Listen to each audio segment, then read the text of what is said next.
this game. So this game started with advanced variation of Caro-kann defense. Bishop f5, bishop d3.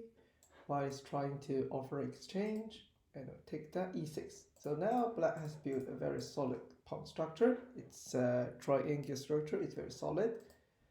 So knight h3. It's not a usual move, and I suppose white is moving to knight f4. But to be honest, I cannot see the purpose of knight f4 because what the knight is targeting at are very solid black pawns. So yeah, we just develop pieces and c5, challenge the center. This is good. This is what we usually do at the opening of Caro-kann. Attack the center. Queen f3. I'm still not following with this move, and I think black can win the pawn, right? Yeah, why not take the pawn? h6 to defend knight g5, queen to b3, queen to b6. I'm thinking queen to c7 is also okay because not only protecting the pawn but also aiming at c2. We don't have to take the pawn, even if it's hanging, but we can always aim at the pawn. And this is the semi-open file. And look at the e file. We can also attack these two pawns. I think queen b6 after the trading we'll have double pawn. This is not good pawn structure. White develop knight, trade the queens. I will play knight c6. Yeah, it's fine to take that. We can avoid creating double pawns. Knight c6, that's good. Attack the e5 pawn. Knight a3, we want another pawn, that's good. Knight b5, beware of this two threat. Or maybe, you know what, we can play a6, because after a6, the knight can't go to b5.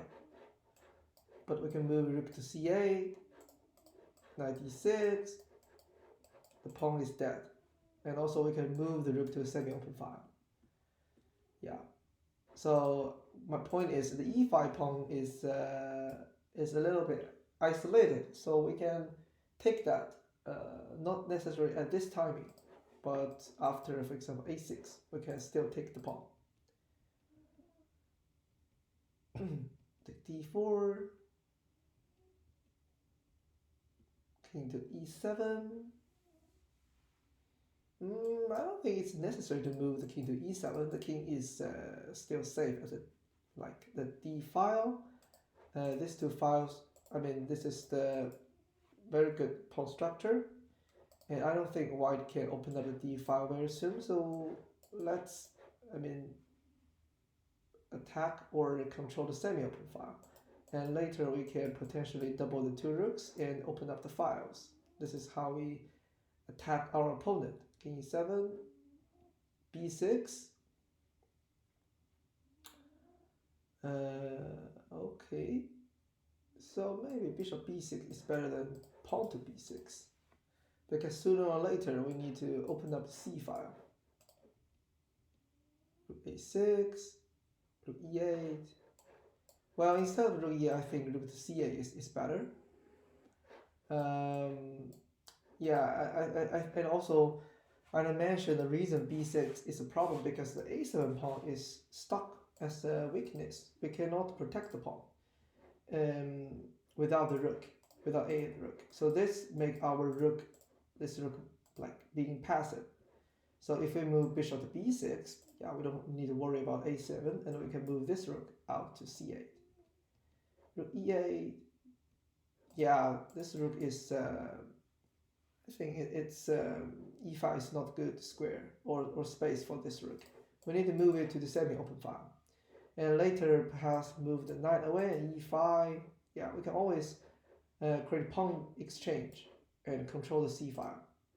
Rook to c8, rook to c7, we can protect a7, then we can move this rook out, and later we can open up the c file. King to f8. We don't have to move the king to the king side because we don't have queens, so the king is still safe at the center. And not to say we have very solid pawn structure. b5,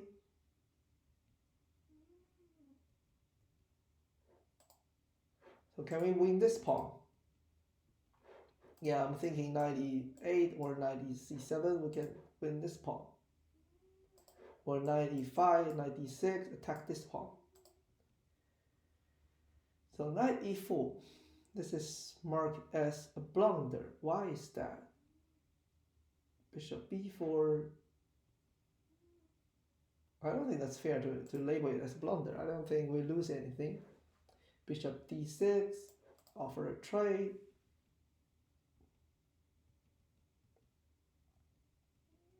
Okay, so now we have an open file, but the problem with a7, g4. Okay, rook a8. Yeah, this pawn structure and the a7 is annoying. Knight d4, e3. Wow. I think we can create like connected pass pawn. They are even more powerful. Yeah, and white should take the pawn. That's a fork. Okay, 96. The knight is trapped, but not. Maybe rook e8. We can trap the knight. King f7. Yeah, the pawn is getting killed. So if we rook to e8, knight to c5, we can pin the knight. But king f7, we can't do that. Okay, yeah. So the game started to be, we need to activate the king. Why not moving into e7? Now the king is passive.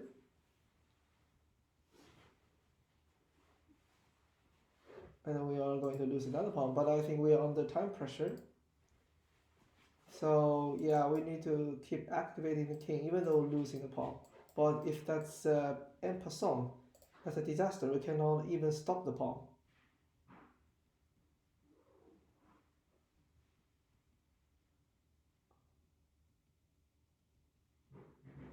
And now I think white is winning.